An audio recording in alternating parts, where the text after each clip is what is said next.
And I actually asked about it.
everyone. I'm gonna send the agenda now if you haven't, you don't have it in hand, and I'll also send.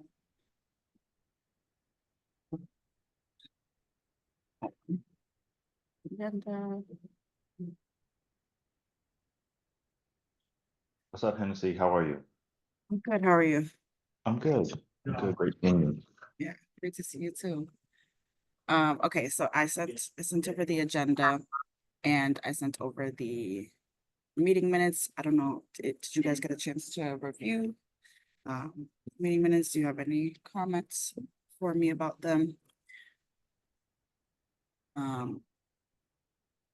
Or can we approve? Give me a thumbs up, do a reaction.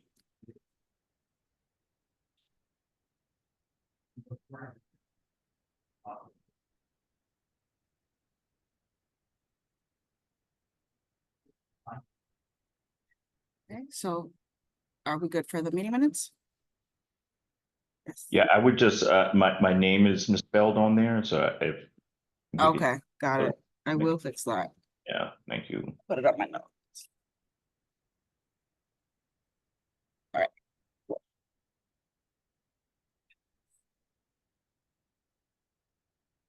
All right, sounds good. Okay, so then, on the next topic we have is to discuss the report, and certain ideas that we have. Okay, and this is to do with the ordinance. The ordinance states that, 6 months after the commemoration commission gets started, there will be a report filed to the city clerk. Sorry, I'm pulling up the ordinance so I can read the exact. Can you guys hear me okay? The exact wording of this. Okay, yeah, it says, each subcommittee, shall produce an initial report, within a certain amount of time. Events, exhibits, and trails is within the first year of convening. So this particular subcommittee doesn't have to produce its individual one until January, I think, February. However, the commission itself has to update the city clerk with progress reports every 6 months. And since most of our conversations happen in the subcommittees, I figured we could talk about what we might want to include in that report. And I'm meeting with other departments in the city of Boston. And they would like to compile a list of information of topics of things that we've discussed as a subcommittee to help support endeavors that we've already discussed, and that we might want to discuss moving forward, or put together moving forward. So I figured, I'd open that conversation up so that I can take some notes about what you guys think would be important to include, so that this, when I, compile this, I'll write it up and make sure that, this is read and have a good conversation about it.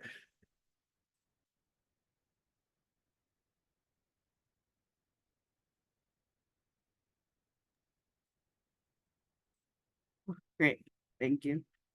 I think like I can just refresh us. I think like based on what we discussed, especially in our last meeting, we talked about, we talked about the North End Black Heritage Show that Dr. Trent presented us. I think that that's something to include, and in general, we should include our conversation around how to create and support trails. I think we've also had conversations about plaques, markers, 250 for 250, 400 for 400.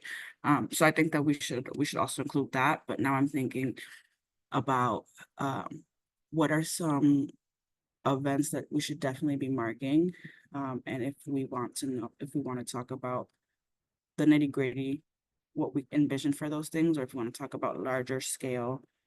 Yes. Did we also talk about creating some self-walking guides for the neighborhoods as well? I don't know that we touched on specifically creating self-walking guides. I feel like I did mention in our last meeting about how Highland Park is trying to put something like that together. So I think we mentioned it briefly. I don't know that we've expanded on it. I mean, if the charge is to make this citywide, it's something that we should probably think about. There's Mhm. definitely, you know, historical societies in a lot of these neighborhoods that can put something together, and I think that there's one in Roxbury already. Mhm. So maybe highlighting the ones that are already existing and then encouraging others to create them. Mhm.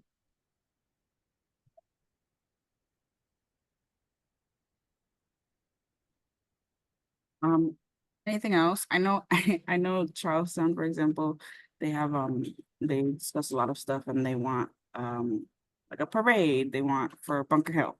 So if there's like big events that we foresee coming up that we think,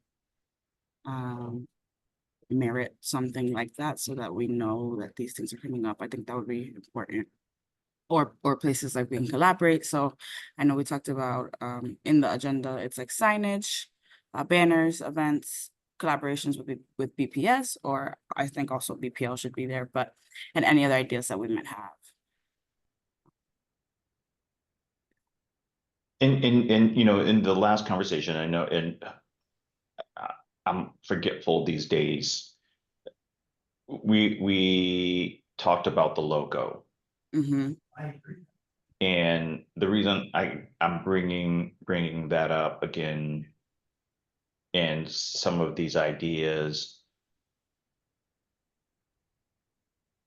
it may be because my own forgetfulness and like cut me off and we're like, we could take it offline. It's totally okay because I sometimes I can't remember stuff.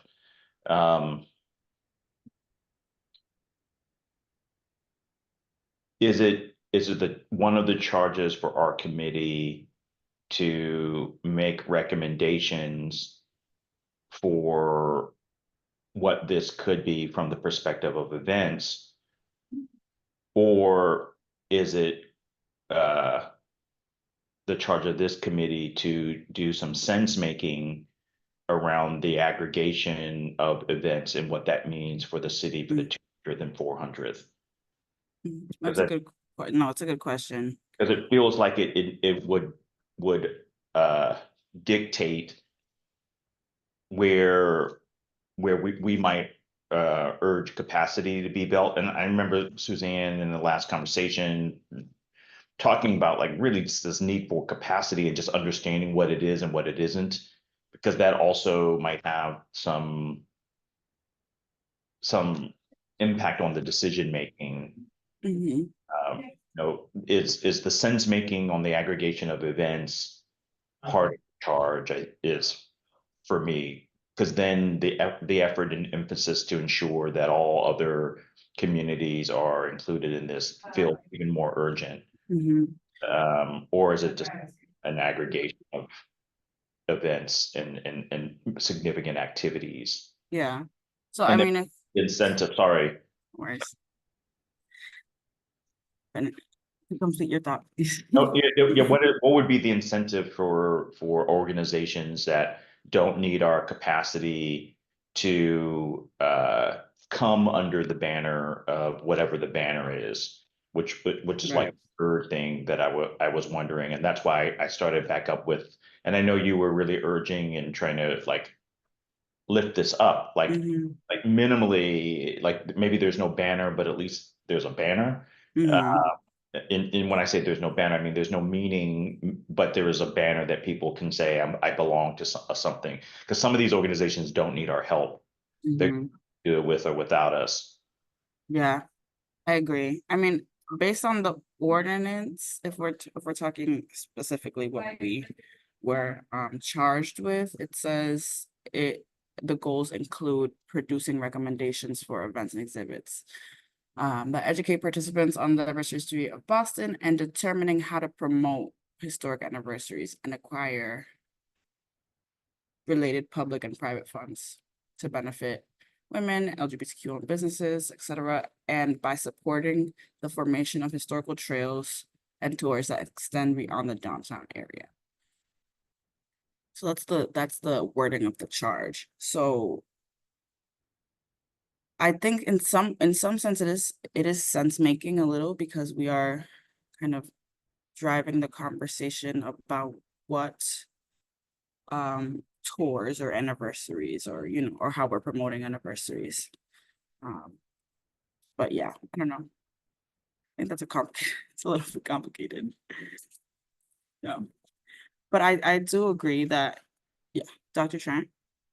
Um, I just want to comment on what Mari was saying. I think that um we were not very clear about, if I go back to the last conversation, there wasn't a lot of clarity around what really was the purview of this group specifically. And I know that we brought the issue of the logo to the larger commission. It just feels to me that the urgency around the logo needs to be articulated in this next report. Yeah. That if funds or an RFP or whatever the city's process is going to go out, that needs to happen in the next 60 days. Yeah. Right. And so I think being specific about that, but I think what Amari was getting to is that we don't have clarity. And I don't think we all left here with a lot of clarity around the commission benefits of communities affiliation and what other opportunities there are. I am a little concerned about waiting to January 1 around putting out a report because essentially that's too late for anybody doing anything in 2026.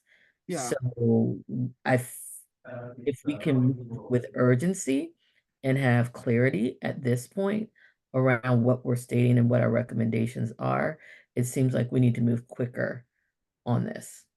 Yeah, I agree, which is why that larger commission report, which is coming up, I'm gonna make sure to include everything that we discussed because I just think that it's too urgent to wait. And if we can give as much information as possible, as much and provide as many questions as possible, even hopefully before the end of July, because it's gonna be submitted in July.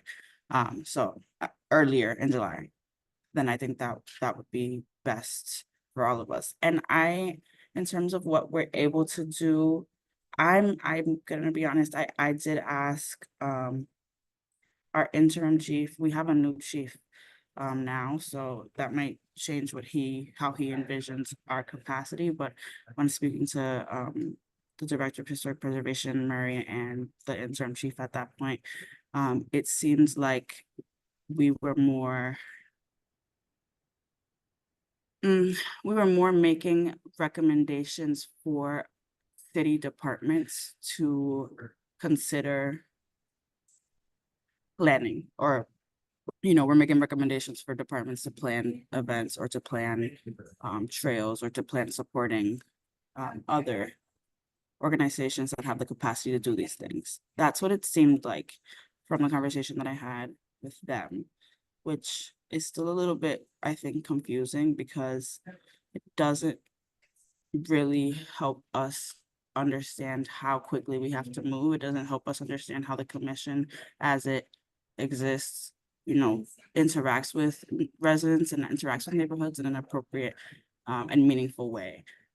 So that's my concern about that. And my hope is to meet with the new chief who just started to discuss what the vision is for the commission, because I do think that at this point we're gonna be behind if this report isn't as thorough as possible and it doesn't, and we're gonna be not gonna have as much impact as the commission should have in terms of what the output is. And in the report is a requisite for the process. The report is it's in the ordinance, so I'm taking it as a requisite.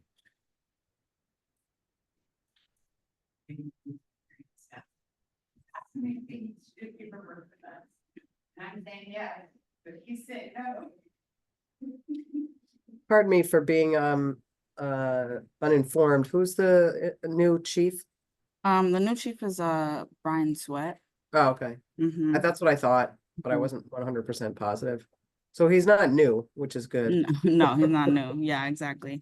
But you know, I think the commemoration commission is new in that regard. So I think it will be important to meet with him and see what Would he it be thinks. helpful if any of us, commission members meet with him also? Yeah, it'd be great. I mean, as long as we don't have a quorum, in any capacity, then it would be okay. And would be useful, I think. How does something like this raise to the level of being multi-chiefed? Is it because of the way that the ordinance was written that it sits here? In And the sits it- where, sit here in the department that you sit in? From my point of view, just as total outsider, like when you had mentioned libraries and people, I'm thinking that like there's are we meeting to have a party, and we're trying to see how many people from as many neighborhoods could have their own party, but or is it something else, right? There's Mhm. John's here, so it's like there's an economic play, there's a civic engagement play, there's a tourism play, there is a infrastructure play, and I don't even know what all this stuff is. And so like it seems to me that there's certain things that chiefs there's an art and culture play, Kara's on this, that there seems to me that there is an opportunity to, especially with no money, like already known, to use to engage the capacity of having this be important to multiple citywide departments. And it feels weird to me that it's just housed in this department. You, and I don't know if John doesn't sit in this department, or if he does, then he's just coming because it's the right thing to do, rather than not having the resources to say this could be fully realized if I knew what the money I had to actually fully realize this for a tourism play. And that's why it's like fuzzy for me. Yeah. Let me I'm- jump in for a half a second, because Amari, I brought this point up internally. And I was like, if I knew the budget, we could plan against it. And I was pushed back to say, tell us what you want to do and we'll go find the money. And I'm like, that's not practical, y'all. But they're basically putting pressure on us to ideate the art of the possible and come back to them saying, this is what we recommend we do as the city of Boston, and we'll find the budget for it. So I can say that I've had those conversations internally and know that there is pressure on us to lead the charge of what do we want that to look like? Because I had the same thing. I'm like, we're wasting time. We're spinning wheels, not knowing if we got $3 million, not knowing if we got 300,000. Like, this is stupid. And they were like, no, exhaust this possibility with this group. Tell us what you want to do, and we'll find the resources to ensure that you all are able to get things done on behalf of the city. So this exercise, the work we're doing, is not in vain. And I'm right there with you, because I'm like, this makes no sense. So I'm there. Yeah, because how do you know if you can promote Boston as a destination for the 2026 if you don't know how much? And then the other level, like when you come to Boston, what are you gonna do? And how you gonna do it? And then for people, I want to do something, but I need the money to do it if you want me to. And how much money is there? So it's just that's why I don't know. I was like, did I miss a meeting? I don't think we didn't miss any meetings. Mm-mm. And I mean, I will say the ordinance was started in 2021 before the Office of Historic Preservation existed, and it was it said the meetings would start 60 days after that. And it said that the city will assign the equivalent of 2 full-time staff to coordinate the commemoration commission as a whole. And these staff persons with these staff persons to be drawn from such city departments as may be most appropriate. So their goal in 2021 was to get at least 2 people from multiple city departments to work together to coordinate this commission. But it ended up in the Office of Historic Preservation, Suzanne. So maybe one of the recommendations we can make is that they move Hennessy into tourism, sports and entertainment It's also my recommendation that I and have. hire a couple more people Mhm, right away, mhm. not wait 6 months. And we just come up with some really big ideas. There are already big ideas out there. I mean, Bunker Hill Monument, the Association, Charlestown, they're already working on their plans.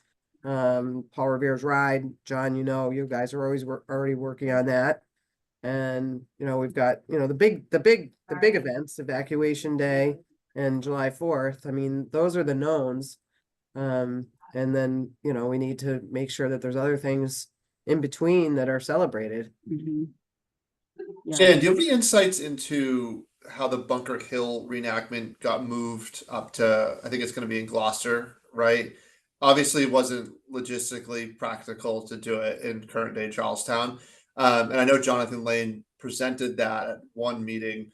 But do you have any background on how that was determined and who was involved? I'm not questioning it. I'm just curious. No, I mean, I heard of it after the fact, but I do know now that the people in Charlestown, John, correct me if I'm wrong, are now saying, no, we want it in Charlestown. Okay. Okay. yeah. Wow. But I think it's logistically, it wouldn't be able to happen. So, Yeah, I can speak to it a little bit. I actually just talked to them this morning. They're trying to look at other places that they could do a reenactment. For like Paul Revere Park, they have some issues in terms of location, and they're hoping to collaborate at this point with Gloucester and with the actors that they're hiring. I think there's, to Yeah. Hennessy's point, there's an opportunity though there, Dave, in collaboration. That's where we get media partners. That's where we stream. That's where, if we want the authenticity of the actual ride, then we, monetize, and there's certain tickets that are sold and there's certain capacity, but then there are maybe not watch parties, but something to that extent that take place in different parts of the city, different neighborhoods and so on. So this is the group that would say, we want to endorse this thing staying within the city versus going to Gloucester. We want to see this happen in Charlestown, but we have a plan for the 23 and a half neighborhoods to say, there are going to be 5 to 7 different locations where you can actually watch this. And this is the relevance to Dorchester, Roxbury, Mattapan. This is the relevance to Hyde Park, Roslindale, and so on and so forth. So, I mean, even something like that ride is a prompt for us to say, how can this speak to the LGBTQIA plus community? How does this speak to veterans? How does this speak to people of color? So those are almost the markers. If we say these are the 3 to 5 things, and then these are the subcategories of the groups by which these should be impacted, and this is what it should look like. I think that's one of the things that, we're kind of being tasked with and giving recommendations. And then, Amari, to your point, we'll get a check cut and say, go run. you make a good Yeah. point, John. Just thinking out loud here, as you mentioned the ride and different communities. I mean, there are parades that happen throughout the city. I mean, when you're talking about the ride and also the reenactment, do we make sure that there's some element of these 250th anniversaries in the St. Patrick's Day parade, the Pride parade, obviously Dot parade, any parades, any festivals, that kind of thing. So people are also feeling like they're a part of this. Like, this is your history, and it's not going to be just in Charlestown. We're going to bring reenactors to march in your parades or whatever, or a horse and Paul Revere on a horse in your parade, so that you're feeling like, oh my gosh, this is a 250th of the Paul Revere's Ride, and there's Paul Revere on a horse riding in our parade. Just an idea, but that's kind of a simple idea Well, and one not too thing, hard to do. I agree, Suzanne. I think hearing what we're talking about, I think we kind of also need to begin to just list out. I know that Hennessy's taking notes of, like, I think top of mind from staffing perspective is she's got to be in a department that's going to support her. Right. And we have to get additional people at this point, and that there's I don't know what the city hiring process is, but we need it as quickly as possible, which I know with a government thing, it's always complicated.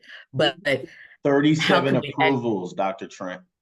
listen, I used to work for the federal government, so I understand. 37 approvals. If I had a understand. job open for you today, I would need 37 steps to get you in seat. I can have I money, you understand. can say, yes, John, I'm coming to work with you. 37 approvals. It's Even crazy. for details, do you guys do details at all? So in the federal government, you can do details, which means you can pull somebody from another department for a period of 30, 60, 90, 100, even up to a year to specifically work on something project related. I think that for us to say from a practical aspect, what is the most effective and efficient way to get people get this staffed so we get what we need to do. And then I think if we want to talk through the different things, because I think Bunker Hill, Paul Revere's right, what are all the different opportunities that we see this manifesting in the city? Because apparently we just got to come up with the idea and somebody gonna find a check. I never heard of it like that, but if that's what we're gonna do, that's what we're gonna do. I can spend some money, that's not a problem. Amen. You know, I think between everybody on this call, we can figure out a way to A spend lot some of money. spenders on this call, Doc. Right, right, right. So I just think that maybe if we can spend some time just thinking through what are the big tentpole moments of 2026, even 2025, that we got to invest in, what are the critical pieces? I think we've all agreed that staffing and branding have to happen like yesterday. That deserves the immediate attention for the city, and they need to do whatever they need to do to get that together and farm that out to whatever entity does that. David, we can further the branding discussion right now, and then we can get into the details of events and opportunities for everything to present in the community. I just want to try and put there's a lot of great minds and ideas, and if we could just kind of scaffold this out so that it's easier when Hennessy looks back at the notes to craft it in a way for the report so it gets to the people who need to see it.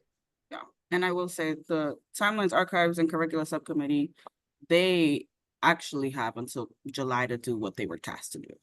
They only have 6 months. And so they are trying to, put together these list of events that are like, okay, here's however many events, these are the ones that we should focus on for this first draft. And then we're going to continue to put out more. So my hope is that I can get that compiled before I finish this report, send it out, and we review via email or something, because but I do think that it matters. I also think that the logo, we should talk about it, because it can lead to so many other things. And it just is a way to say, like, we're doing it, we're here. It's the same thing. It goes hand in hand with having a website or just having some visibility, some like presence online. So Hennessy, does that point need to be made in the report that we're still several weeks? Like, is there any way for you, like even before submitting that, say like after today's call, like you go to whomever and say, what the committee is most nervous about or sees most urgently as a need, for example, is branding, right? And can we start momentum for something like that, or on a logo or whatever, that even precedes in a way your report that's due in July? Is that feasible, or does it all have to be in that one packaged kind of report back? I mean, it doesn't have to be in that one packaged report. I mean, the report goes to the city clerk. Even then, I'm like, that doesn't mean anything. So even still, the report would have to go to departments that would be invested in this. So I think that it's fine to raise the concern earlier. And on. Did he freeze? No, I Okay. didn't raise her hand. I didn't want to cut you Go off. ahead, Armin. I'll go after you. I wrote some things that I heard and I was thinking about in the chat as everyone was talking. Just thinking about Paul Revere's Ride, just take that one for an example, if that's an event. There seems to be what I'm hearing from folks like a justice play, a justice lens, right? Like whose story isn't told, whose story is told, like how do we make it more inclusive? How do we make it, et cetera? Like how are we define what is the justice moment of this perspective? There's a civic engagement opportunity, Paul Revere's Ride, but no one's civically engaged, the same people throwing the same party, who cares? Right? Like why would I go, like why would I care to go to see Paul Revere, right? And so like unless there's a perspective or a emphasis on engaging people and civic engagement from voter turnout to social infrastructure, and that's articulated clearly, why in the world would I drive from Hyde Park to watch a guy on a horse? Like I read about it. It's not even Paul Revere. It's like an actor, and I'm being funny. I'm not though. So there's got to be an emphasis to me. What I'm hearing from everyone, a civic engagement component in order for everyone to feel like that's their piece. An economic play, like is there an opportunity for nonprofits and businesses to generate revenue from this, from t-shirt makers to fence makers to caterers to industry? That feels like it has to be an intention. There needs to be something that someone can bid on. So we can't just make it up. Because what is the t-shirt maker going to bid on, or the caterer going to bid on, or the security, whoever is going to bid on, if they don't even know what it is or where to bid? Commemoration, right? There's importance in celebratory and commemoration. People don't need our help to do that. Like fireworks going to happen on the 4th. Bunker Hill's going to have, they've raised their money. They don't need it. Why in the world would I put your logo on my thing? I actually don't need you to actually celebrate this thing. And I'm from Charlestown and we're going to do it anyway. So like, what is it what's in it for them? And so I think that's a piece that's missing. And it kind of extends to this last piece. And I'm just kind of regurgitating what I've heard. And then branding, and it feels like it's twofold. It's branding for this. And so it's the folks who are organizing the Bunker Hill thing. Why would I put your logo on my thing? It's branding for, hey, come to Boston because we got cool revolutionary things. And then it's like thinking about the Celtics parade. Like I'm still watching feedback on the championship, and people hate these two young dudes who've not done anything. There's just this feeling about Boston that's problematic. And this is an opportunity to both rebrand Boston through this inclusive way and also to brand come to Boston to watch Paul Revere on a horse. And so it's two lenses on the branding piece and that ties into tourism, is both Boston's opportunity to rebrand itself and not Ted Landsmark. Like, I mean, that's still Boston in people's minds. And so like, how do we take this opportunity to rebrand Boston? And it's more than a logo. And then how do we brand this, like come to Boston to watch Paul Revere on a horse, which is really cool to do. And so it's like, it's like two different things. And how much money do we have to do that? And that doesn't feel like I would love us to do that. And like, it feels like the city has to decide.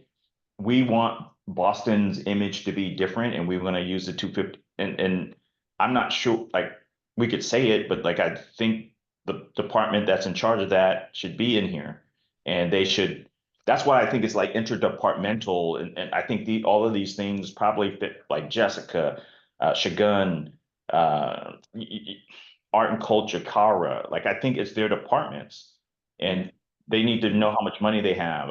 That's just me regurgitating what I heard and with my own insights on it. I'm gonna stop talking.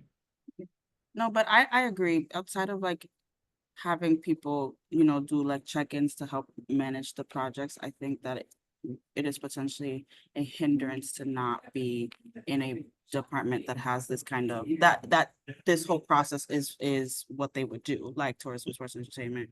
But the mandate Because for the lens though, like who does Right. that come from? the mandate, the For these ordinance, lenses, like, because we could organize and put on paper a bunch of people's parties that they don't need our help. The parties that are going to happen are the people who don't need our help to throw the parties in the first place.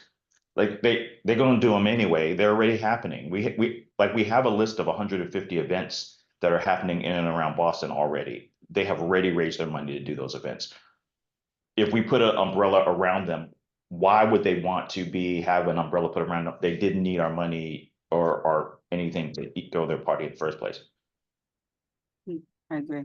I think at least with Charlestown, they're willing because they're like, it gives them exposure. It shows a larger, like a sense of community. So it's not just this neighborhood, but it's all of Boston. And what does it mean for Charlestown to have done what it did and be part of the legacy of Boston? That's their thinking behind it. But I think that there has to be significant outreach to communities.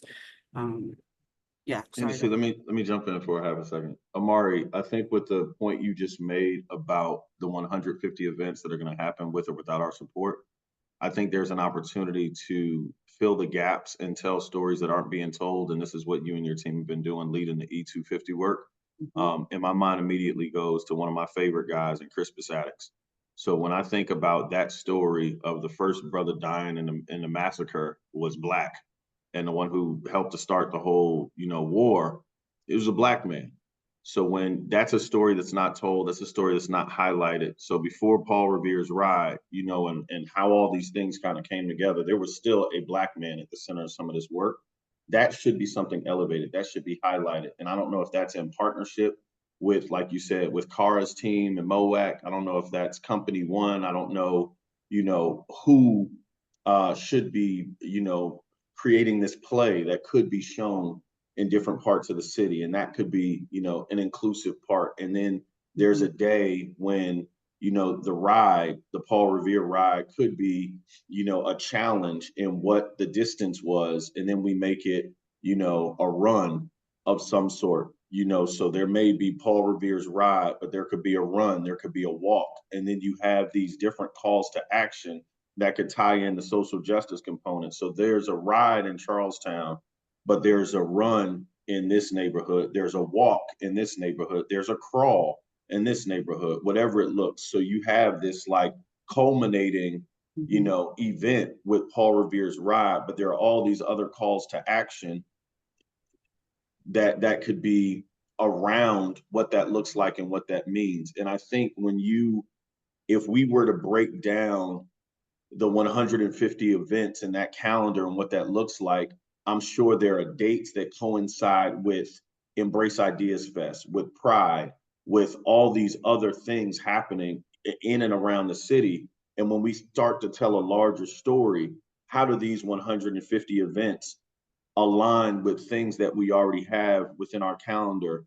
And what does that look like and what does that mean? So again, I think if there was a rubric that could help us frame out certain groups that were being, maybe not marginalized, but certain groups that were being overlooked within this existing 150 events, then we could start to use our time and recommend these groups aren't being touched. Of the 150 events, 7 are focused on LGBTQIA+. We think that number should be X, Y, and Z based on the population that identifies as LGBTQIA+. And that may be one of the metrics that we use. If we're going to be an inclusive Boston, based on 53% being people of color, 25% being students, so on and so forth, we feel the pot should be talking to these demographics of people and educating and calls to, like, there are so many things that can happen. And I think one of the things that we're trying to work through is what does that look like and how we're putting this thing together. So we should feel empowered from having these conversations. Yeah. I mean, hope that was helpful. Yeah. And it is our agenda item to discuss the citywide and state celebrations, how to support current efforts and find gaps to be filled and do so in a meaningful way. I think Timelines, Archives, and Curricula is asking themselves the same question in terms of filling gaps in their archives, filling gaps in their timelines. Their thought process was fill in what we know and then invite people to give, to add, but I don't necessarily think that this group has to do that the same way. I think we can talk about what meaningful engagement and collaboration and make it looks like, and making sure that we get those gaps filled and making sure that we support those communities. Caribbean Carnival, their 50th anniversary was last summer. So how do we make sure that we're meaningfully engaging with them and meaningfully engaging with communities that already have celebrations but don't have this this lens or the support. I think that it is important to discuss. So I Noel, put in- you go ahead and then I'll go. yeah, I put in the chat. So 250 for Paul Revere's ride, and I know John, you were using that as an example. That's April of next year. And it's complicated because it's right alongside Easter, Good Friday, and the Boston Marathon. So, I mean, stuff is complicated because there's something happening all in Boston, but I like the framework for it. I do think we have to ask, what is the value added and what is the opportunity for citizens to engage? And I think there's been a lot of, this is not a criticism, it's just that there's been a lot of, well, let's meaningfully engage the communities. I think we're at the point where we got to figure out what that is. Yeah. You know what I mean? So is it you join the city's calendar? Is there a license, like Amari says, is there a licensing opportunity? And then is there something we're doing to amplify certain things? So Juneteenth, 2026, do we do a bigger parade leading into it, not to take away from the parade that happens every year for the last 14 years in Roxbury, but is there a bigger thing that happens? Is there something that connects everything from Beacon Hill out to Roxbury, Mattapan, and Dorchester, because that's historically where Boston's Black community has been? What does that connector look like? But I do think we need something that citizens or visitors can say, boom, this is what it is. But there's also organizations who are just doing good work. Like Suzanne, you guys have an LGBTQ plus tour that the Freedom Trail is doing, right? How do we amplify? Who's the entity that amplifies that? There's not a whole lot that we have to reinvent, but there will always be Harbor Fest. Is the city doing a different concert? Are we inviting celebrities born and raised in Boston back for something that happens with the mayor? Are we giving out lots of keys to the city? I don't know. But what's the city's thing that pulls people in?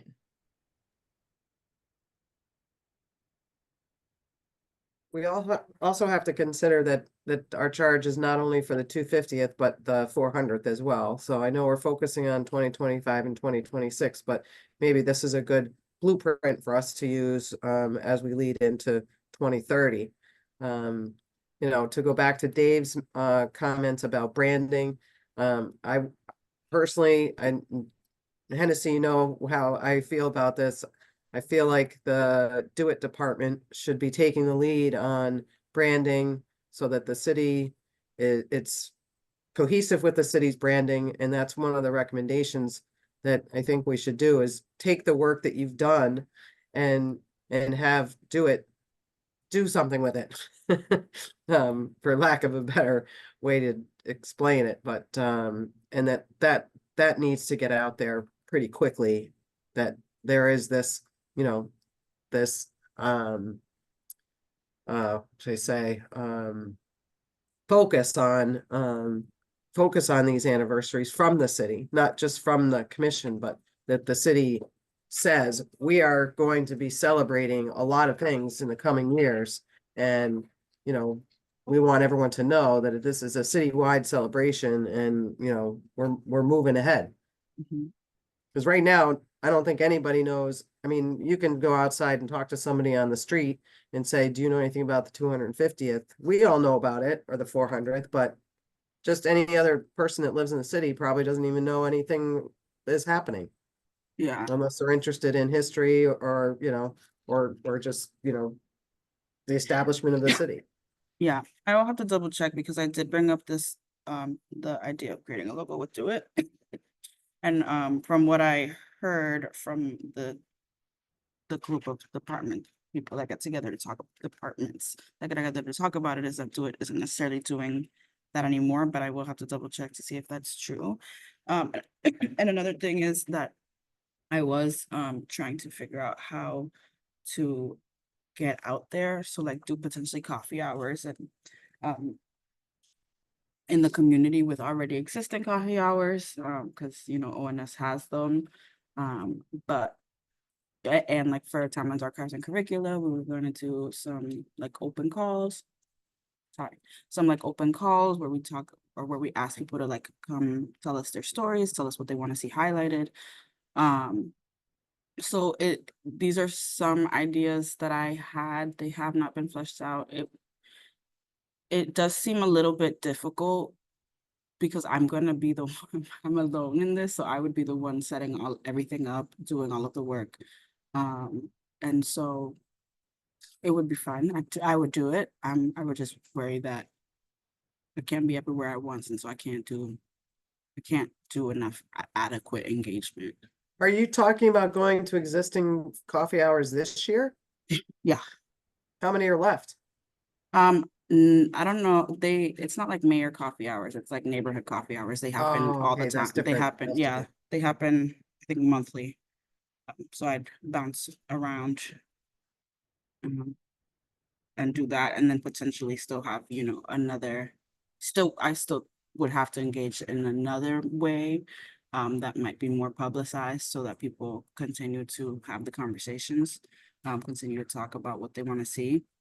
Because it's one thing to like go to a coffee hour and then be like, hey, and it's another thing to have like a publicized separate, hey, this is a commemoration commission thing. So you're talking about mainly basically getting community input like you would for a development or something like that. But it should be formal. Why not have it formal and have it come from the mayor's office? Yeah, we can do that.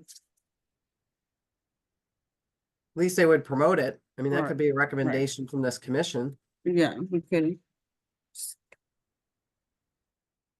What if we also, as a recommendation, suggested kind of like a series of activations or programmatic things happening in the spring of next year, right? Between April and June of 2025 that essentially happen along that semicircle that was the Siege of Boston, right? And not to get too dorky about it, and I know some of the history, but not all of it, but Suzanne or others, correct me if I'm wrong, but I think that Siege of Boston was basically like, South Boston, Dorchester, Roxbury, Cambridge, and Charlestown, right? And you had those key areas that were basically where the siege was happening.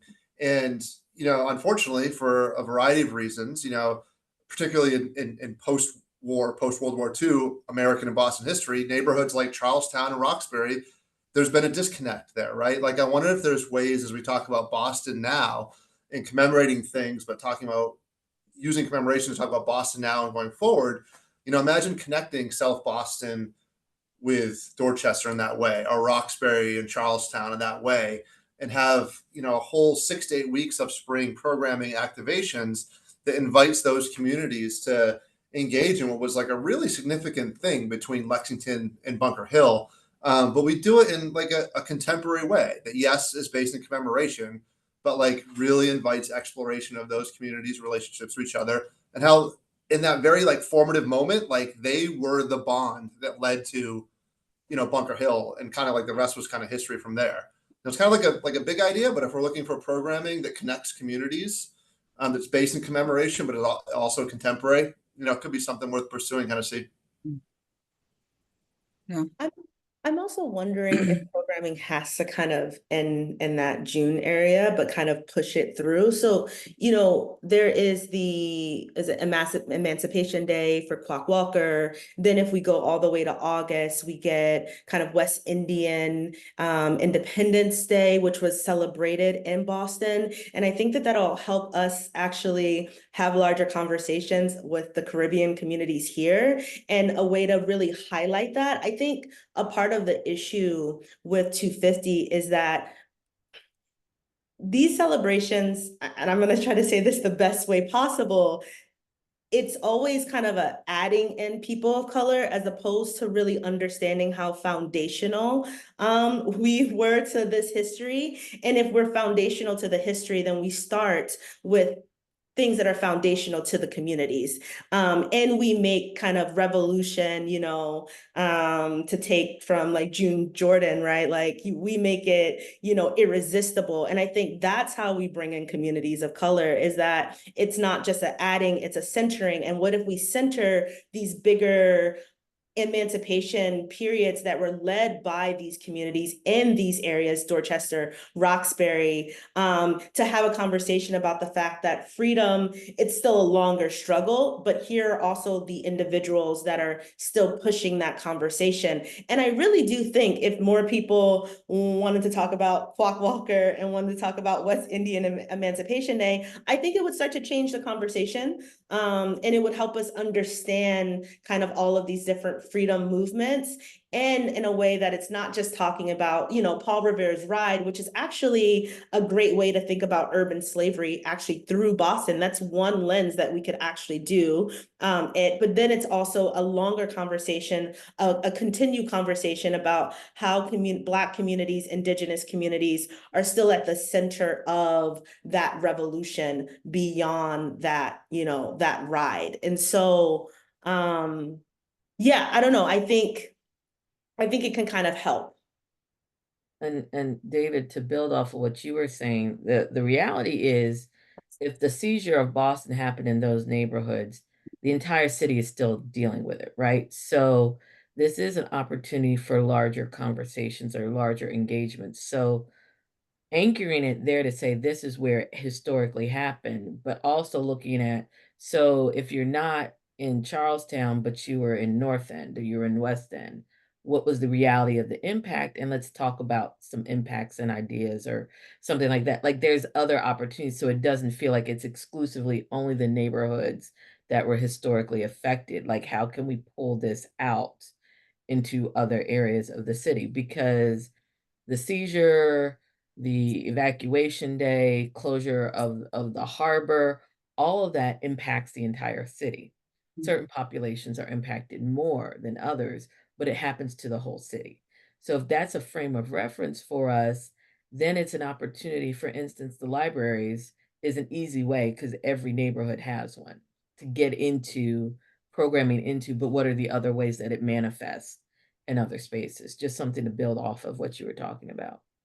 Yeah, I think to add to this, and maybe Hennessy, or John, where I'd love to figure out how we could help to understand the resources. Just hearing all these great ideas, if I were to take the ideas and put it under the framework that I heard people talking about later, it won't necessarily be us on this Zoom filling the gaps. We would need to know if those 7 buckets were the buckets. This was a justice play. There is some nonprofit organization, college or university, that is willing to put the people power to execute on that. If we could agree on the buckets, and if we know how much money is in a bucket, right? And so if the ideas I heard sound like justice plays, they sound like commemoration plays, they could be tourism plays, right? How much money is in the bucket so that the best qualified organization or organization that has the most capacity to do those things can actually execute on those things, if that is something that the city is interested in doing? Because otherwise, I think some of these ideas are super, but if it was up to me to have to execute on them, I'm not going to do them, because we're all really busy in our normal kind of keeping our lights on in our organizations. And so how can we help reiterate the resource and the person power necessary to execute on lenses that it will take people not on this Zoom, and some of it might be some of us, to actually do, because these are amazing ideas. But how much money will we need to do just half of one of those ideas? It would be helpful.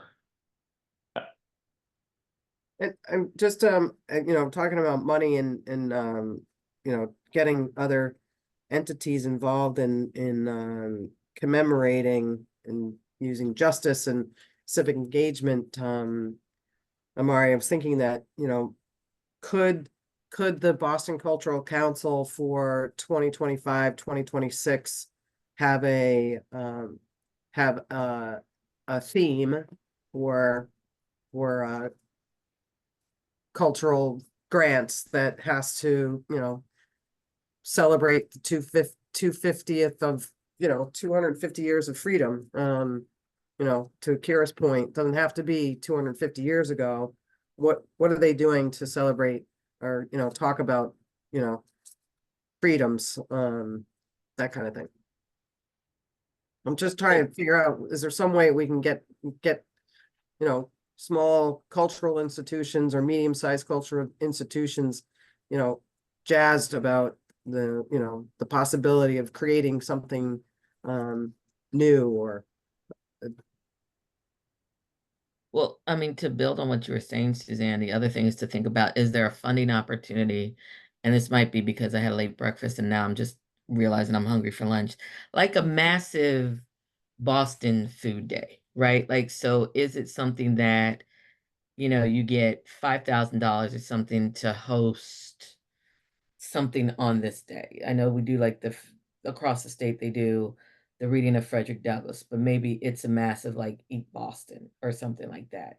So you get a grant and you put on a community dinner or community lunch, and it's within this 3, 4, or 5 day period, right? And so it's happening in different neighborhoods, and it could incentivize. I don't know how you incentivize residents, but there's something to that, so that it's not just, you know, because you don't get everybody on the civic engagement and justice thing, you just don't. But everybody got to eat.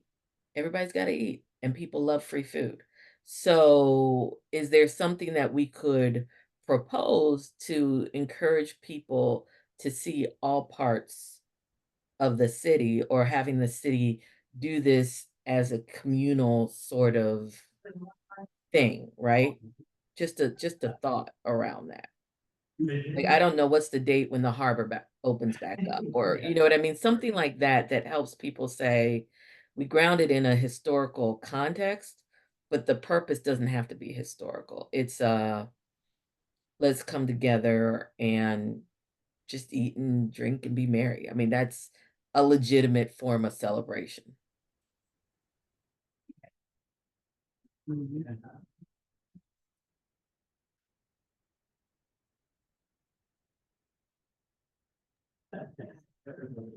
I think that it could even be good. I mean, I was just thinking about like what you were saying with like an eat your way through Boston. And if we had engagement with communities and with neighborhoods with a logo, if they wanted to, you know, participate in something like that, then tourists, just anybody could be like, oh, then this is part of this trail. This is part of this thing that I'm engaging in as I'm doing this tourism. And I'm also like, now I know that this restaurant is part of it, and I'm eating my way through Boston and I'm learning more about this. And yeah, I think it's a good idea. yeah, no, I agree. And I remember, Amari, at one point you said something, you know, it was a long time ago in our meetings. I believe you said something about, you know, making sure that the, you know, small businesses get involved in restaurants and whatnot. And we joked around about, you know, there's a Paul Revere drink or whatever, but I'm going away from Paul Revere. There should be Emancipation Day drink, or that doesn't have to be a drink, but an appetizer or whatever it is, so that, you know, you can have something in Main Streets, you know, get the Main Streets division involved and say, you know, this person is, you know, put the logo on outside their shop in, you know, whatever Main Street they're in, and say, you know, this person is, you know, participating because they have an Emancipation Day, you know, appetizer or dessert or whatever it is. And Suzanne, I get think them you to bring up a create good things. point. I think you bring up a good point, though. Those are different ways that we can get different businesses involved in something like this. Because if there's an option, if I'm a business owner and my sole mission may not be directly tied to what this inclusive work looks like, I could say, for this window of time, a portion of my proceeds, if you buy this product, if you do this, I will give, you know, 250x, up to $250, up to this, up to that, back to this pot that then goes to nonprofits, that then goes to social justice initiatives, that then goes back to X. So there can be different ways for other entities to take part in this work without necessarily directly being tied to it. So whether it's a badge, whether it's a sticker in the window, whether it's a placard, whatever it is, if you spend this amount of money, a portion will go toward X. And that will be how even the small businesses and the larger enterprise companies can be involved in something like this. I think it's brilliant. I went to grab, because Suzanne, I wanted to show you guys something. I don't know if you saw this. It's a brew. Summer in the City, embrace blend. So we partner with Brockton Brewery to create a embrace brew for the summer. So hopefully, I don't drink beer. It's a Pilsner. I don't know what that even means. But do you know that Summer in the City was a big thing that the city used to do on Boston Common? Yeah, that's why I think it was kind of a spin-off on it with the block party that Embrace does. So it was this throwback to Summer in the City, the kind That's of great. block party being the new Summer in the City. And so they created this limited edition Embrace brew. So like, but there could be Sam Adams, which, you know, it has a bigger perspective, or, you know, Uncle Nearest. I know somebody on here loves some Uncle Nearest. There could be some spirits that could unify us, and like all the ideas.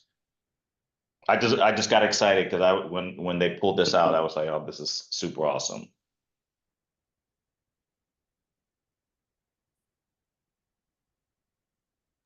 I think we should definitely have a bourbon tour and component to the 250th. I agree with you, John, on that Come one. on, Dr. Trent, we could, we need to sample things and partner with different parts of the country and just have them, Exactly. you know, I'm going to do the they threw research tea with to the you. water. You know, we What gotta about rum? save the Oh, bourbon. We could do rum yes, too. we should. So rum punch, you know what I mean? We could, yeah, absolutely. All the things. All the things. All the things. I Absolutely. mean, Roxbury has Bully Boy, right? We got Down East Cider and Eastie. All of it. Like, Mhm. Yeah. do we have a bourbon place in town? Rum? We do? Not that I know of. Oh, Yes. me too. Allison, if you. Allison, you were saying, yes, there's a bourbon place in Boston? Yes, the Bully Boy, they do rum. Oh, they do? Oh, okay. Yes. Rum and vodka too, I think. Mm. But when Hennessy, when you have a chance, I did want to contribute some public comment. I mean, it's time. We can definitely. comment. Okay, before you all break for lunch. So I've been attending the meetings because I want to write a story, and you're doing the report in July, so it seems like a good time. But I do have concerns about how you're pulling together these three different subcommittees, because the topics covered are all so completely different. And I do see a theme here of education, but I did get on this call because I've been involved with trails. I wrote a self-guided Mission Hill walking tour with other people that Mission Hill Main Streets has on their website, and had some thoughts about other ones, but the focus today has been much more on events and bringing in the tourism department, which makes a lot of sense if you can have additional staff related to that. But your other subcommittees seem so much more focused on historic preservation. So I just don't quite get how you're bringing all of this together. It seems very, very complicated. And I personally feel like the Paul Revere's ride story has been done to death. So not something people really need to know more about. But yeah, any thoughts on how you're bringing the three subcommittees together? Yeah, you raise a good point. I think, when I talked to Kenzie Bach about how she envisioned these three things working together, I think she saw things that the historic preservation community had raised concerns about for a very long time, and felt that this commission could address all of these things. But I don't know, I do think that there is some kind of disconnect because every single subcommittee is almost like involved in something completely different.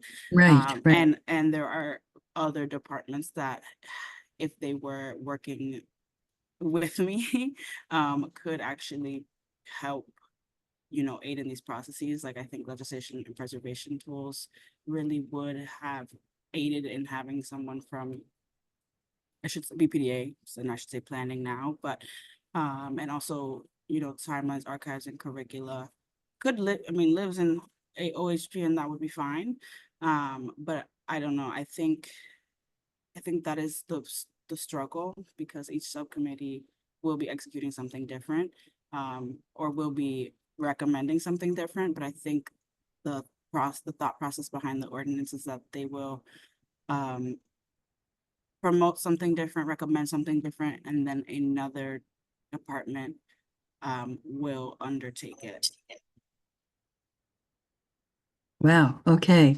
But yeah, bringing in the dates is so important because you've been focused on 2025, 2026, but it's it's so fast approaching. It just seems very, very complex. Okay. Right. Well, I realize it's after 2 already, but just wanted to ask that question. And it does seem like we're really talking about education in so many different ways, different formats.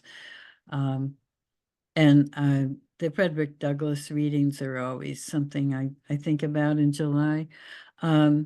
The 2 trails I wanted to mention, and I don't know if they've come up before, but the Sacco sites associated with Sacco and Vanzetti. There's been a lot,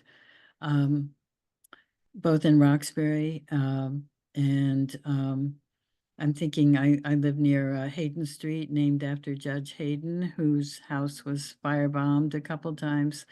The story of the Lotvians in Mission Hill and Roxbury. But those are all trails that I don't know if they're for tourists or for people who live here now. It seems more like more focused on people who live here now. Just wanted to mention that. Thank you, Allison.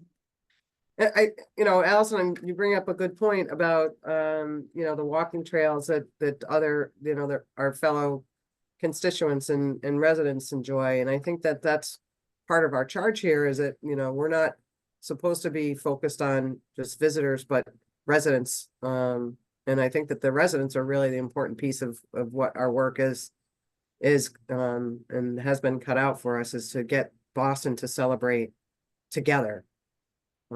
As well as to invite people in, but I that's what I keep thinking about is how do we get everyone in Boston to celebrate?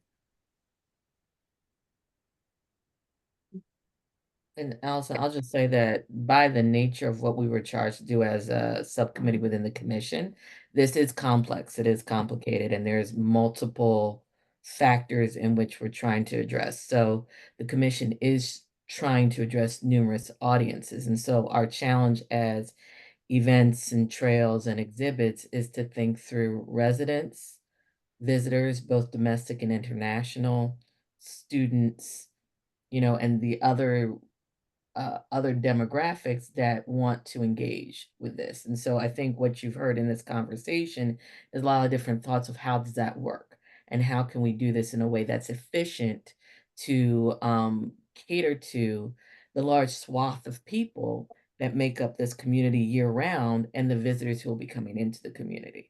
If you feel like there's a lack of clarity, it's quite frankly because this is a large ambiguous task that this group is responsible for and trying to make some semblance of sense in recommendations so the city can move forward with a meaningful 250th. Okay. And it all falls on one person's shoulders, it sounds like. Yeah, yeah. Yep. So it's a lot. She's been doing a great job. We all appreciate the hard work that she's had to do. And really hope that she could get some help sometime soon. Fingers crossed. What we so I know John said the 37 steps, but what if just just move her into John's, and we'll say, we'll test the teeth of this committee. Well, John can say, well, the committee decided to do this, and there you go. You cut through the 37 and just say the committee decided, and that'll be good. Put it on paper, Dave. Put it on paper. No, none of that. I'm having those conversations, and Hennessy and I will continue to talk offline, but Mhm. there are active conversations. Yeah. Very good. Very Great good. to know. All right, do we have any other comments, any other things that we should make sure we discuss before we end? Should we continue on your awesomeness, Hennessy? No, it would make me nervous. Lean into the compliments. It's No, great when I'm- people say good things to you. Just own it, because this has been a yeoman's task, and for the time that we've been with you, we understand how difficult it is, one, to rally us together, but to get out into the community and try to tackle something that is moving swiftly and fastly Yeah. towards happening. I know, it is a lot, so I mean, my hope is that we can get some stuff done soon, and to see overarching, outside of like wanting to commemorate and wanting to do things, each subcommittee for the larger commission is about like how economic benefit, not necessarily economic benefit for tourism, but legislative preservation tools is like, how can we create economic benefit for historic preservation when we change Article 80 and Timelines, Archives, and Curricula. It talks about how we can create economic benefit for archiving and for things like that. So I think there is an overarching, but I think it's broad enough that it's a little too, it's hard to weave a good story about how to really bring it together, but it's there. I just want one thing to ask Hennessy before we adjourn here. What's your timeline for putting together this report, and how can we help? We've got July 4th week coming up. People are going to be taking vacations. We got our meeting coming up on the 5th, I think it is, 25th.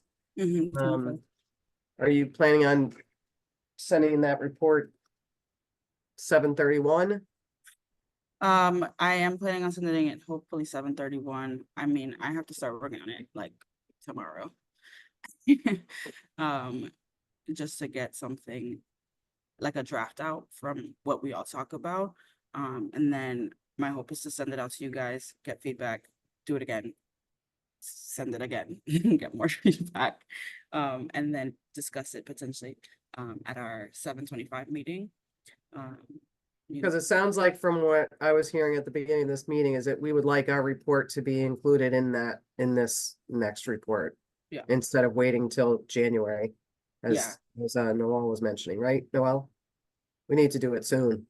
Yeah, and my intention was always to include every subcommittee in the report, because we have needs that without being able to communicate them properly, without having the proper funding, well, all of these things that we're running up against, if I don't communicate them now, then we're gonna suffer later.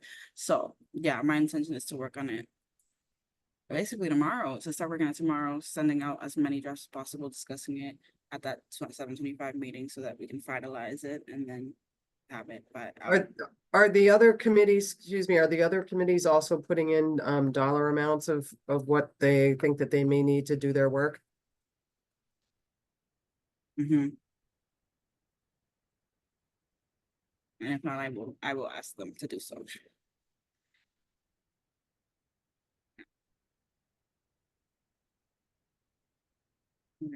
Millions. I mean, legislation and preservation tools does need millions just for the survey alone. And so we've kind of pivoted, but hoping for the best. All right. Okay, so if there are no final comments, do we want to make a motion to adjourn? All right. So second. Motion's in second. Amazing. Second. Amazing. Thank you. All right. Have a good night, everyone. Or not a good night, a good evening, I should say. Thank you. Bye, everyone. Bye. Have a safe 4th. Bye.